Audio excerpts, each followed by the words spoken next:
Hello everyone, welcome to my channel. दिनै जों class 10 नि मैथमेटिक्स निफ्राय सोंथि एक्सरसाइज 1.1 नि क्वेश्चन नंबर 3 खौ सल्व खालामगोन। सिगांनि भिडियोआव नोंसोरनो बे सोंथिनिनो क्वेश्चन नंबर 2 आरो क्वेश्चन नंबर 1 खौ सल्व खालामनानै होबाय। जुदि नोंसोर नुवाखैब्ला बेफोरखौ नायनोब्ला बे भिडियोनि डिस्क्रिप्शननि गाहायाव लिंक मोनगोन, बे लिंकआव थुनानै नायहैबानो जाबाय। बिनिफ्राय बे लिंकखौ नुवाखैब्ला नैबे खनायाव जुदि दायो लिंक नुदोंब्ला बे लिंकआव थुनानैबो नायनो हागोन। बे क्वेश्चन नंबर 2 आरो क्वेश्चन नंबर 1 को नायथार, अब्लासो नोंसोरो दिनैनि बे क्वेश्चन नंबर 3 नि मावफुंथायखौ बुजिनो मोनगोन। बेखौ नायग्रो। आरो लोगोसे बे भिडियोआ जाहैबाय बर' स्टुडेन्ट्सफोरनि थाखाय इंलिश मिडियामाव फरायनायानो जा बर' मिडियामाव फरायनायानो जा मोन्नैबो मिडियामाव फरायनाय फरायसाफोरा बे मोनसे भिडियोखौ नायनानैनो क्वेश्चन नंबर 3 खौ माबोरै सल्व खालामनांगौ बेखौ बुजि मोनगोन। बिनिखायनो भिडियोखौ जोबजासिम नाय आरो चेनेलखौ साबस्क्राइब खालामैखौबा चेनेलखौ साबस्क्राइब खालामनानै ला। मानो होनोब्ला आं बेबायदिनो इन्टारेस्टिं भिडियोस आरो लाबोबाय थागोन। बिदिब्ला जोङो दिनै क्वेश्चन नंबर 3 खौ नायनोसै। क्वेश्चन नंबर 3 आव गिबियावनो बर' मिडियामनि क्वेश्चन्सखौ नायग्रोनि मा दङ नाय। मोनसे 616 सोद्रोमानि आर्मि दोलोआ मोनसे पेरेडआव 32 सोद्रोमानि मोनसे आर्मि बेन्डनि उनाव हानजा सुरनांगौ। मोननै हानजाया एखे अनजिमानि थोंलारियाव हानजा सुरनांगौ। थोंलारिनि बयनिख्रुइ बांसिन अनजिमाया बेसेबां जेराव बिसोरो हानजा सुरनो हायो। क्वेश्चन्सआव मा सोंदों आं दा नोंथांमोननो बुजायगासिनो दं। जों गिबियावनो क्वेश्चन्सखौ नायग्रोजोबनि। An army contingent of 616 members is to march behind an army band of 32 members in a parade. The two groups are to march in the same number of columns. What is the maximum number of columns in which they can march? So जों दायो क्वेश्चन्सखौ बुजायनानै नायनोसै, बुजिनानै नायनोसै। क्वेश्चन्सआव मा होनना बुंदों, मोननै आर्मिनि दोलोनो माने मोननै आर्मि टीम आरो जेनेबा साप'ज टीम ए आरो टीम बी साननानै ला। दा मा खालामनांगौ, मोनसे पेरेडआव माने हानजा सुरनांगौनो। नोंसोरो नुयोना 15 आगस्ट 26 जानुवारि रिपाब्लिक डे खालि आर्मिफ्रा हानजा सुरो ना, पुलिसफ्रा मिलिटारिफ्रा बेबायदि हानजा सुरनांगौ। खिन्थु माबायदि हानजा सुरनांगौ, एखे थोंलारियाव एखे कलामाव सिगांनिया जुदि 10टा लाइनजों हानजा सुरलांदोंबा उननि लाइनाबो उननि आर्मि दोलोआबो 10टा लाइनजों हानजा सुरनांगोन होनना बुंदों। दा मा होनना बुंदों, फार्स्ट टीमावहाय फार्स्ट हानजायावहाय 32 जनल' आर्मिया, सेकेन्डआवहाय 616 जन गासै। दा बिसोर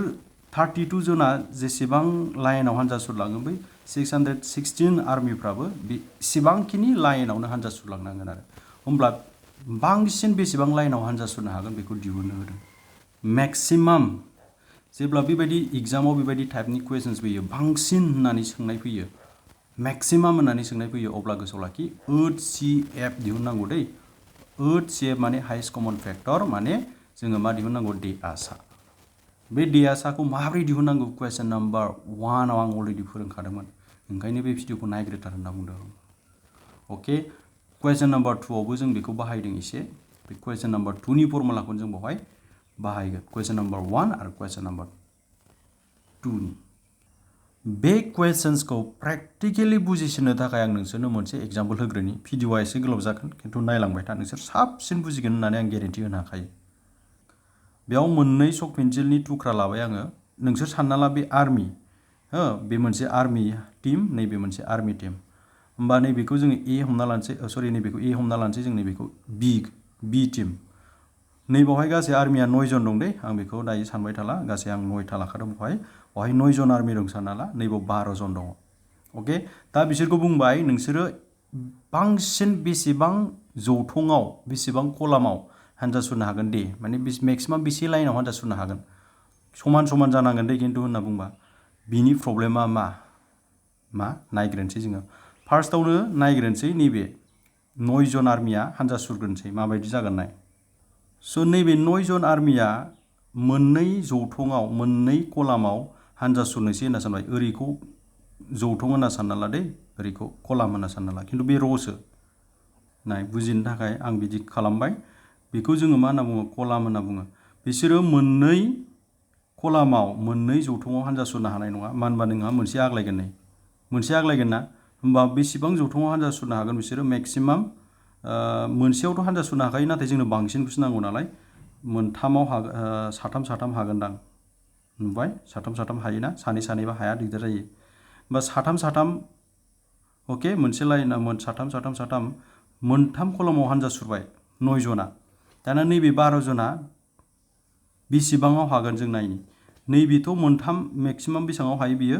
मेक्सिमाम बियो मोनथाम जौथुमाव हानजा सुनो हायो मोननैयावबा हाया मोननैयावबा एसे सासे आग्लायो मोनब्रैयावबो हानाय नङा बिसोरो दिगदार जागोन मोनब्रैयावबाबो नै सासे आग्लायोना नै नुदोंना ओमफ्राय बिसोर मेक्सिमाम नैबे 6 जना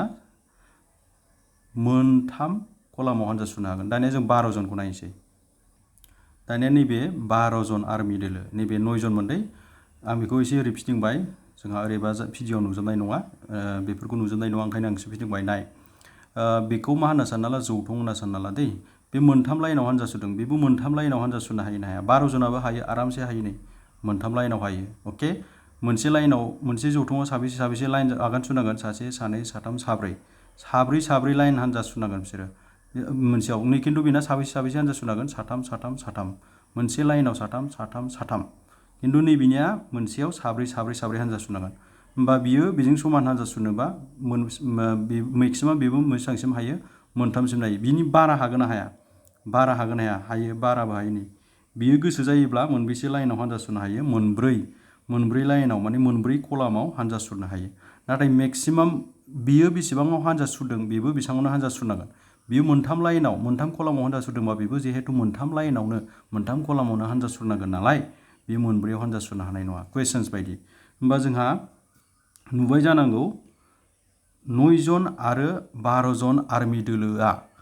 मेक्सिमाम बेसेबां जौथुमाव हानजा सुरनो हायो मोनथामनि बारा हाया नैबेयो मोनथामल' हायो नालाय बेबो मोनथामसिम हाथारनांसिगोन बेयो मोनब्रैबा जानाय नङा समान हानजा सुनांगोन नालाय पेरेड नालाय बे मोनथाम लाइनाव कलामाव हानजा सुदोंबा बेबो मोनथाम जानांगोन दा नोङो एसेबां टाइम लादों नुवाखैना बेखौ दिहुननो थाखाय दा नों बेबायदि दिहुनब्ला नोंहा गोबां टाइम लागोन दाथ' बेबायदि दिहुनब्ला गोबां टाइम लागोन नालाय बिनि थाखाय जोंहा मोनसे फर्मुला ओंखारबाय बे फर्मुलायानो जाबाय मा HCF दिहुननाय नाय मोनसेया 12 जनमोन मोनसेया 9 जनमोन 12 आरो 9 12 आरो 9 नि HCF दिहुनबानो जाबाय 12 आरो 9 नि HCF खौ जों बोरै दिहुनगोन सिगाङाव जेरै दिहुनदों बिदिनो नै 12 खौ 9 जों डिभाइड खालाम 9 जों डिभाइड खालामबा मोनसे थांगोन बियो बेसेबां आग्लायगोन 3 आग्लायगोन बेखौ नोङो नैबाव लिरफैदो राननानै मोननायखौ सानजाबदो माल्टिप्लाइ खालामदो राननानै थानाय रिमाइन्डारखौ प्लास खालामदो रानखोन्दाखौ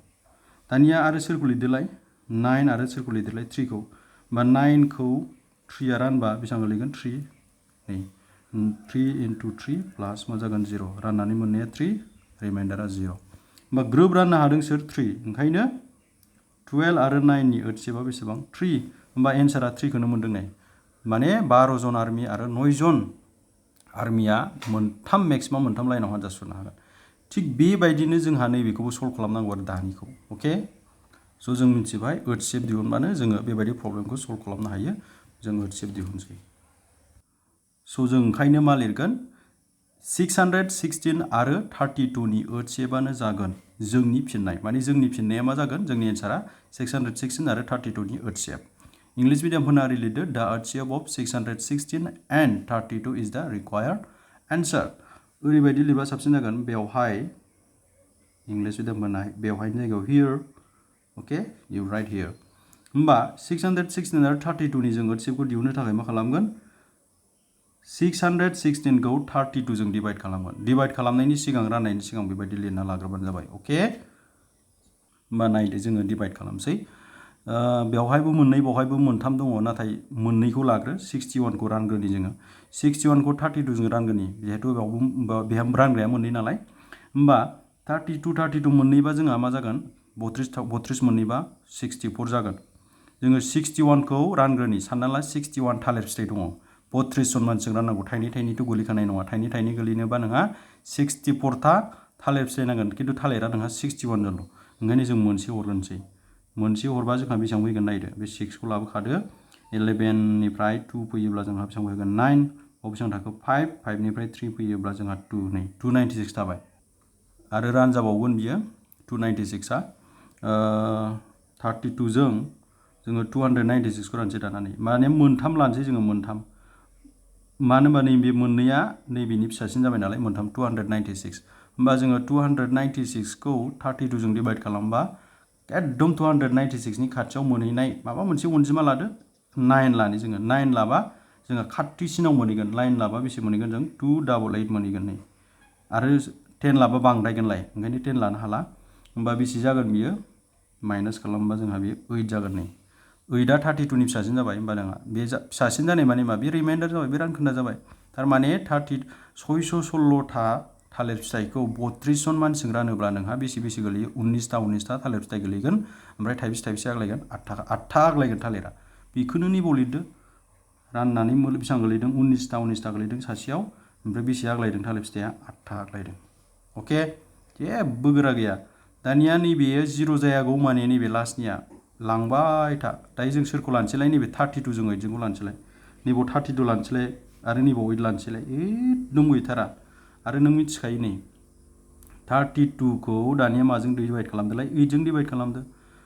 8 into 3 24 8 into 4 बेसेबां 32 जायो नङा होमबा 32 जायो होमबा जोंहा बेसेबां थागोन 0 थागोन थारमाने 32 था फिथाइखौ 8 जन मानसि रानबा थाइबेसे गोलैयो थाइब्रै गोलैयो बेनिफ्राय थाइसेबो आग्लाया होमबा बै समावहाय सोर ग्रोब राननो हादों बेखौल' नोजोर होदो सोर ग्रोब राननो हादों नै 8 आ therefore 616 आरो सरि एक मिनिट HCF 616 आरो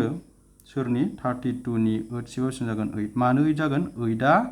नैबेखौ ग्रोब राननो हादों without any reminder रानखोन्दाया 0 जाजालायजासे राननो हादों ओंखायनो एन्सारा 8 जागोन होमबा नोङो 616 आरो 32 नि जा HCF बेखौ एन्सारखौ मोनबाय होमबा HCF आ बेसेबां 8 थारमाने नोंहा 616 जन आरो 32 जन आर्मिफ्रा मोनबेसे लाइनाव हान्जा सुरनो हागोन 8था लाइनाव बांसिन हान्जा सुरनो हानाय लाइना कलामा जौथुङा 8था दहाय जेरैहाय मोनथाममोन ना बांसिन लाइना दहाय मोनथाममोन दहाय सक पेन्सिलजों नोंसोरनो फोरोंनायाव दानिया 616 जन आरो 32 जन आर्मिफ्रा 8था लाइनाव हान्जा सुरनो हागोन आरो फार्स्टनियाबो 8था सेकेन्डआबो 8था बेबायदि हान्जा सुरनो हागोन आरो दै गोसोआव लाखि बेबायदि सेकेन्डआबो फार्स्टनाबो 8था फार्स्टना 8था लाइनाव हान्जा सुरदोंबा सेकेन्डआबो 8था लाइनावनो हान्जा सुरथारनांगोन बिनि बारा हानाय नङा आरो बिसोरो होमबा नोंहा एन्सारा मा जाबाय 8 ओंखायनो लास्टआव लिरदो फिनिशिंखौ बोरै लिरनांगौ आं नोंसोरनो खिन्थानोसै होमबा फिनिशिंखौ ओरैबायदि लिरदो बर' मिडियामना therefore थोंलारिनि बयनिख्रुइ बांसिन अनजिमाया जेराव बिसोरो हान्जा सुरनो हायो समान बेसेबां 8 बा बिदि लिराबा ओरै लिरदो therefore थोंलारिनि बयनिख्रुइ बांसिन अनजिमाया जाबाय 8 होनना लिरबानो जाबाय इंलिश मिडियामफोरना ओरै लिरदो ओरैबायदि गोरलै ना गोरलै मोनदों ना मोनाखै कमेन्ट खालामबावनाङा दै कमेन्ट खालामथार आं बिराद मोजां मोनो नोंसोर कमेन्ट खालामबाथाय मा होनना लिरदो नै नैबावनाय 3 आव what is the maximum number होनदोंमोन ना therefore मा लिरदो maximum number of columns in which they can march is 8 बास जेबो गैया होमबानो ओरैबायदि गोरलै नङा होमबा जोबोद गोरलै स' आं सानो नोंसोरो जथेस्थ' बुजिबाय आंनि बे भिडिअखौ नायनानै आरो भिडिअखौ नायनानै मोजां मोनदोंब्ला लाइक खालामनांगौ चेनेलखौबो साबस्क्राइब खालामनांगौ जेसेबां हायो कमेन्ट खालामनांगौ होमबा नैबे 4 नाम्बारखौ आं उननि भिडिअ सल्भ खालामसिगोन आसा खालामो नोंथांमोनखौ आरोबाव लोगो मोनगोन आरो आंनि भिडिअखौबो नायबाय थागोन आंनि भिडिअखौ नायनायनि थाखाय नोंथांमोनसिम जोबोद साबायखर थाबाय गोजोन्थों